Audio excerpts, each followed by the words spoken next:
எல்லாரும் என்ன தேடி வருவாங்க, நான் உன்னை தேடி வந்திருக்கேன். சௌக்கியமா? என்கிட்டயே ஊமை நாடகமா? கவலைப்படாத, கூடிய சீக்கிரம் நீ பேசுவ. பேச வைக்கிறேன். ஊர்ல இருந்து என்ன வாங்கிட்டு வந்தேன்னு எல்லாரும் என்ன கேட்டாங்க. ஆனா யாருக்கும் எதுவும் கொண்டு வரல. உனக்கு மட்டும் ஒண்ணு கொண்டு வந்திருக்கேன். என்ன தெரியுமா?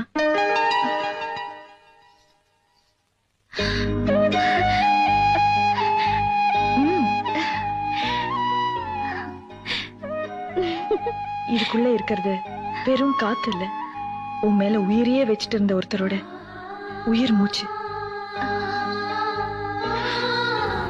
இதுக்குள்ள இருக்கிறது வெறும் காத்து இல்ல,